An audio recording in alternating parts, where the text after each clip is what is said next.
Cross-examination has three objectives: to elicit evidence in support of your case. In today's video, we are going to use the Adelson cases as the backdrop.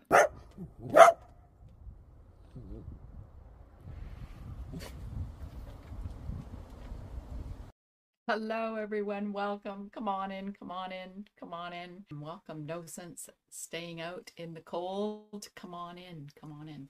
Look who we have. He was at the door, so we thought we'd let him in.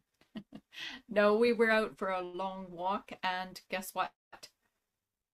He was more like walking me. So over there, I don't know where the video is going to go. So anyway, today's topic is going to be really informative, and obviously we have Ziggy to help us. So let's get started, all you legal-minded friends. Let's get into it, as they say. So when cross-examining, the objectives are the same for both sides, and for the prosecutor, this is a balancing act, as they should be even-handed in their approach to every case, and they have a duty to protect the rights of the suspect and defendants while providing the best possible service to the victims.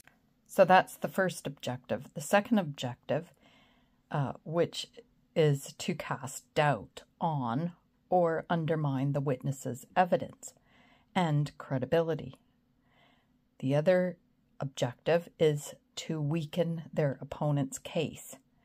And the third objective in cross-examination to be mindful of is, did the cross-examination challenge disputed evidence? Okay, are you ready? I'm going to play a clip so that you know basically the case that they laid out was that Charlie, who is being accused of murder for hire, that he paid his girlfriend to hire her children's father to murder his ex-brother-in-law, who was creating litigious litigation, meaning that he would file lawsuits that his sister Wendi found to be unnecessary and more of a retaliation, as she initiated the divorce and was, she wanted to move the children 8 hours away, which her husband, Dan Markel, a loving father, did not want, as he had 50-50 custody of the children. So Charlie's defense, which you will hear the prosecutor say in a few minutes, laid out the puzzle pieces. On the screen are the people we are discussing. So his defense is that his girlfriend at the time, Catherine Meg Benoit, sometimes referred to as Katie, whom he says he was only in a relationship for a few months with. And at that time, she overheard him talking to his family about offering Dan Markel, his brother-in-law, $1 million so that he could fly back and forth to work and agree to move so that his sister Wendi would be closer to her parents. Catherine also heard Charlie jokingly say that he looked into a hitman, but decided it was cheaper to buy his sister a TV as a divorce gift, which Charlie maintains was a joke. But this information was relayed to Katie's ex, who was a member of the Miami gang known as the Latin Kings, and because she shot off her mouth to him, as a result, they took advantage of this knowledge and executed a plan to kill Wendi's ex-husband in cold blood, which they did carry out in 2014. And after they shot Dan Markel twice in the head at his home, they extorted money from Charlie the night the murder took place through Katie. So I might add, I've done several videos on this case, so you can check them out for a little bit more background. I just want to tell you one more thing before we watch this little clip. The other thing to be mindful of is a leading question. So a leading question prompts the answer wanted and will often assume a fact that has not been established yet. In just a minute, I'm going to play a segment of Charlie Adelson where his trial was taking place, and the prosecutor was cross-examining Charlie Adelson after his attorney presented their direct evidence, which we call in Britain evidence in chief. but I want you to have those objectives in mind when you are watching so that you can see what a brilliant job this particular prosecutor did. And then we'll discuss how important it is for whoever is giving testimony to know the objectives of cross-examination. As you will see, Charlie Adelson takes the stand and he clearly makes crucial errors. So in this clip, we're going to start with the prosecutor is asking Charlie Adelson, the defendant, if it is normal that hitmen would ask their girlfriend to pick up the money after they've committed the crime. Send a girlfriend of their victim to collect their extortion money. Is that the way it's done, doctor? I'm telling you what happened to me, and I was told that if I didn't pay in 48 hours, I would be killed. The person that came and extorted my mom, that was not the same approach as what happened to me. Is that the only way? That's the only way it's done? They send the girlfriend? It's the only time I've ever been extorted like that. Okay. And did you hear any of the negotiate? So they come in and they say, strike. They come in and they say, we need $333,000. You need to pay $333,000. You need to pay $333,000. Why not $1 million? Because when I had told to Katie that the $1 million offer for Dan Markel, I said I was going to pay $333,000. And when she asked me, do you have that much money? And I said, yeah, I could pay it in cash. So she took it as I had cash, and she knew I had a ton of cash in my safe. So she thought I had the cash. I didn't have all that cash.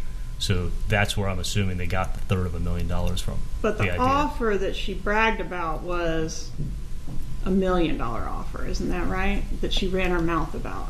I was never there when she spoke to her friend. Okay, was it $1 million offer?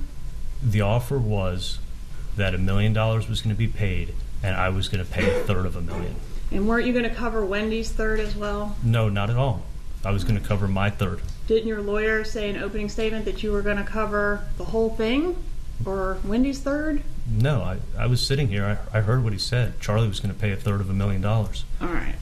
And so the offer was $1 million offer, and that's what you told Katie, along with the fact that you were going to cover the third. I was telling her that I was going to pay $333,000, yeah. And then one day, if my sister was able to, she was going to pay me back. And then you didn't have the amount of money that was being demanded at the time, right? No, I only had what I had. All right.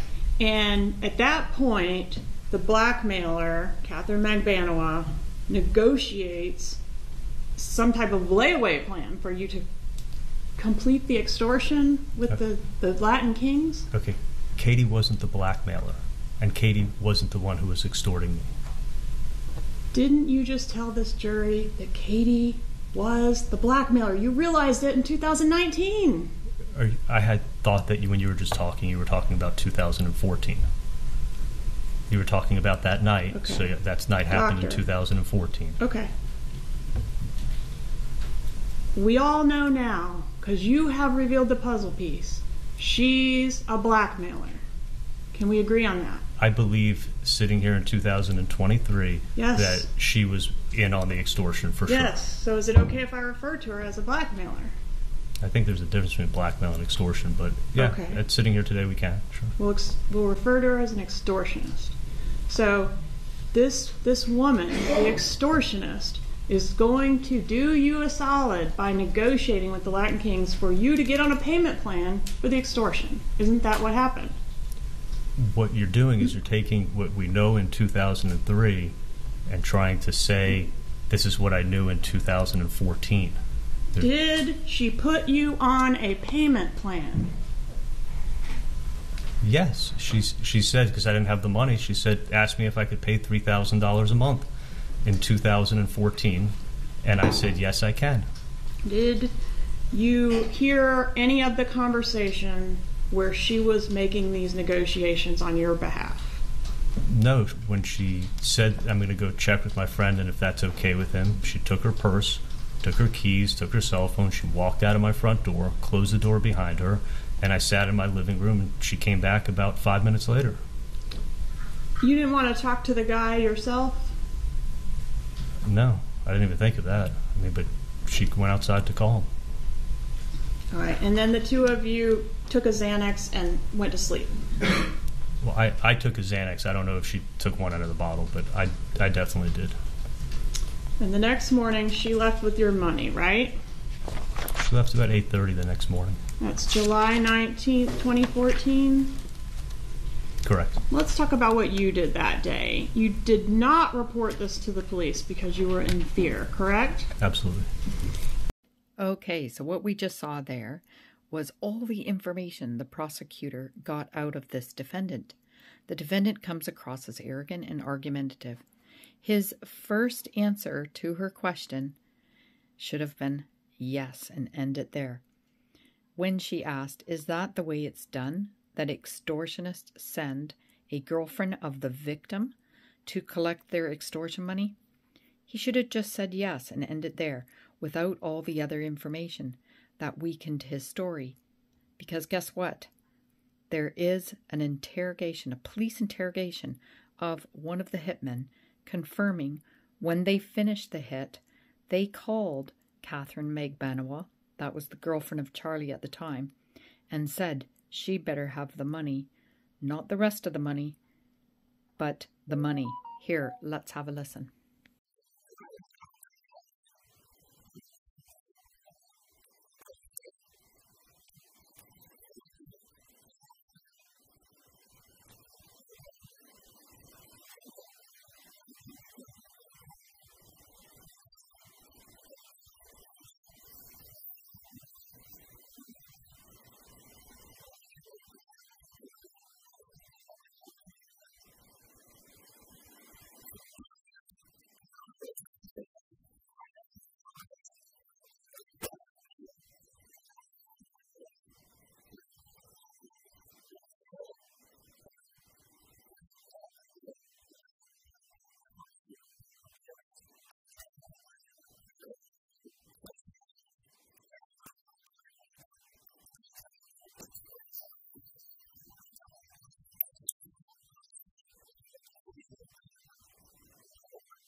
Okay, so in that police interview with one of the hitmen that was driving the car, he says that there would be trouble if he didn't get paid. So the question the prosecutor asked Charlie, is that the way it's done? Hitmen ask the girlfriend to get the money? As you can see, the answer should have been a simple yes. The rest of the questions the prosecutor asked could have been answered as yes, no, or I can't remember. And then his attorney could have cleaned it up and answered any of the confusion. This is the mistake so many defendants make when they take the stand. They think it is their job to explain the story, when in fact, it is why you have a trial lawyer, or a barrister as it's known in Britain. When you are being cross-examined, you should never come across as argumentative or disrespecting the process, as the fact finder, which could be the judge or jury, will find you unlikable. And in Charlie's case, the jury decided he was guilty and did not believe his story that he was extorted. And now he's serving a life sentence in prison. There was further evidence brought out in Charlie's trial that were conversations that him and Katie had after the bump, which I cover in my previous videos. But Charlie was overheard saying his mother wouldn't tell his father they were trying to hide the extortion from his father. This was part of the reason why his mother, Donna Adelson, was arrested, as the prosecution believed Charlie and her were talking in code to cover up the conspiracy and involvement in the murder for hire plot. So if Donna Adelson is going to take the stand, she will have to be able to control her responses. If she doesn't allow her lawyer to speak for her, she will fall into the trap of defending herself, and that is her lawyer's job, to rebut and weaken the state's case, as the state has the burden of proof. This is why I titled this video, Stop and Think Before You Give Testimony on Your Own Behalf, because it is natural to want to tell your story, but remember, every story can be seen from different angles, and unless you are an expert witness, you are not going to notice the cross-examination will lead you right into what the prosecution's case is. With this case, after hearing one of the hitmen, the driver, say he wanted his money or else there would have been trouble, and the following day it was paid, I believe it was plausible to believe that Katie pressured Charlie that night, though Charlie was so argumentative on the stand that he came across as unbelievable. Katie originally said in her police interview that Charlie wanted Dan Markel roughed up. If this was the truth, either way it was a conspiracy, and Charlie Adelson would lose his license to practice dental surgery and would have ended up in prison either way because of his involvement in the plot that resulted in Dan Markel's death. The other issue I have is, how did Katie know that Dan Markel was shot? As we heard, the driver was very curious about this during the police interview.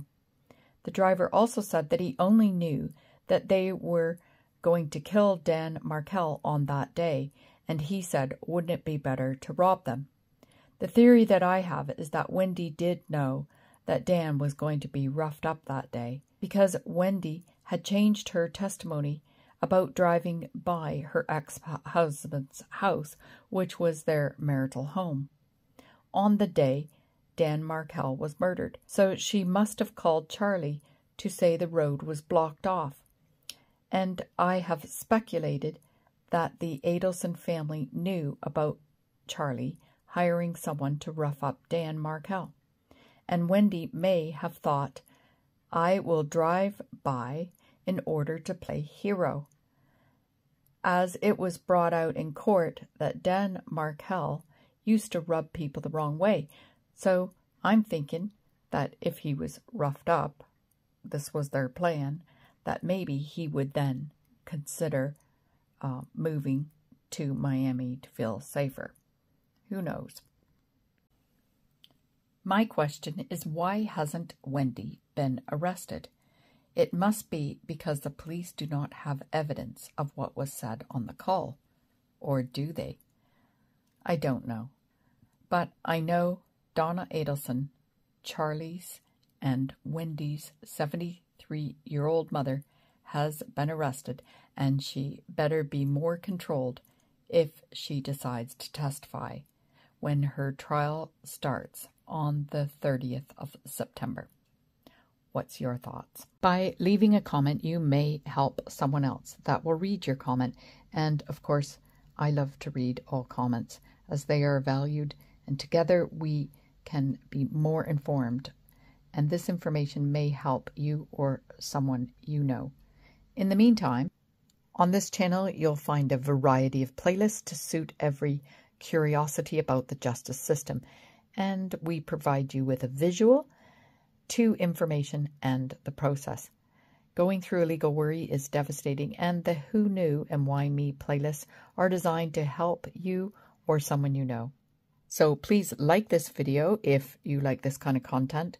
Hit the subscribe button and the notification bell if you want to be notified when I'm going live or upload another video. I'm Karen Cole from Legal Minded Friends. Information is power, meaning if you know something, you can make decisions that are right for you.